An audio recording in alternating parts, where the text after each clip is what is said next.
नमस्कार। दुनिया में जितने भी महान कार्य हैं उनको करने वाले लोगों को जिसके साथ जोड़ा जाता है उसको कहते हैं सेवा।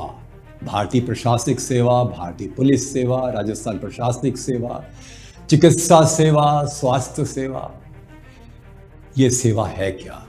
सेवा है स्वयं को भूल करके किसी के काम आना, भलाई करना, उस व्यक्ति को उत्साह देना, जोश देना, रास्ता बताना, उसकी संकल्प शक्ति को बढ़ाना, उसके दुख को दूर करना, आंसुओं को पोंछना, मुस्कुराहट पैदा करना।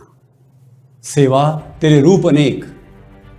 सेवा का पहला रूप है शारीरिक।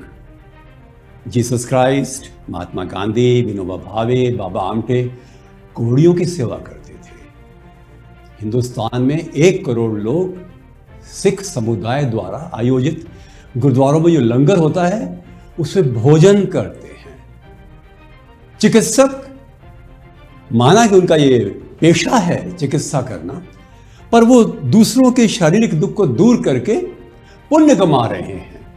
सर्वोत्तम व्यवसाय मानता हूं मैं इसको, और इसलिए जितना दुख दूर कर सके किसी के शरीर का वो करना ही चाहिए। दूसरा जो सेवा का रूप है वो है मानसिक, अर्थात कोई व्यक्ति दुखी हो उसके आप आंसू पोंछें, उसको सांत्वना दें, उसको शक्ति दें, समर्थन दें, आशा दें, उत्साह दें और उसको रास्ता बताएं। हर इंसान को कभी ना कभी बहुत ही परेशानी होती है जीवन में। वो जानता नहीं करूं तो क्या करूं, अकेला पड़ जाता है, परंतु उसको आशा देना, विश्वास देना बहुत बड़ी सेवा है। सेवा का तीसरा रूप है भावनात्मक। भावनात्मक का अर्थ यह है कि हम किसी व्यक्ति की जो नकारात्मक भावनाएं हैं उन पर विजय प्राप्त करने के लिए उसकी सहायता करें, और सकारात्मक भावनाओं को उत्पन्न करने के लिए उसका साथ दें, उसको प्रसन्नता दें, खुशियां दें और उसको उत्साह दें। उसके क्रोध को समाप्त करके उसके मन में करुणा, क्षमा, दया, समर्पण, त्याग के भावों को पैदा करें।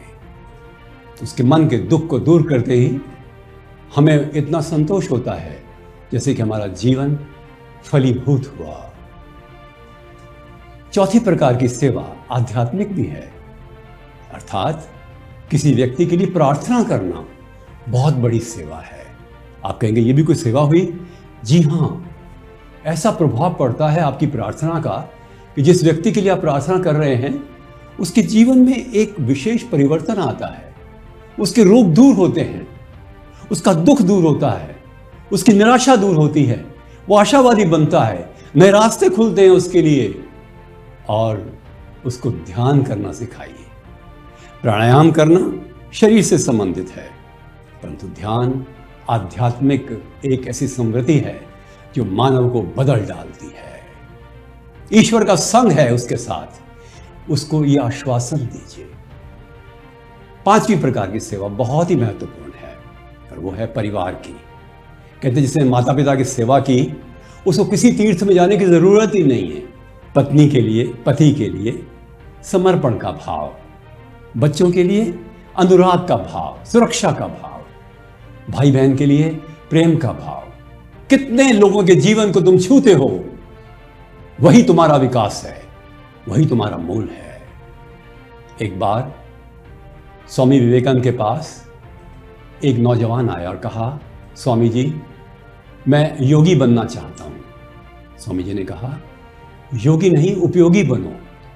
और ये है, हम कह सकते हैं, छठा आयाम सेवा का,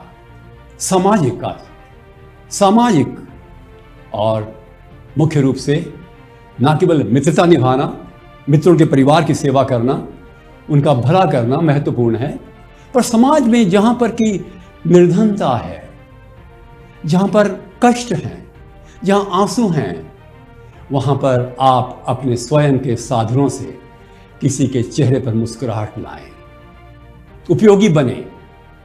और जो सातवां आयाम है जीवन का सेवा में, वो है व्यवसायिक। लोगों को एक ऐसा आश्वासन दीजिए कि आप उनके साथ हैं। करुणामयी बनिए, दयामयी बनिए।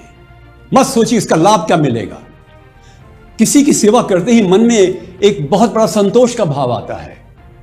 सेवा व्यापार नहीं है, सेवा केवल प्यार है, देने का नाम है।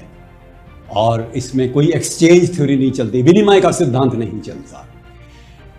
आपका मोल क्या है आपके वेतन पर निर्भर नहीं करता, इस पर निर्भर करता है कि आपने कितने लोगों के जीवन को छू करके उनको अनुप्राणित किया, उनको अभिप्रेरित किया और उनको नवीन जीवन में कुछ उमंग द्वारा, उत्साह द्वारा जीने के लिए प्रेरित किया। नमस्कार।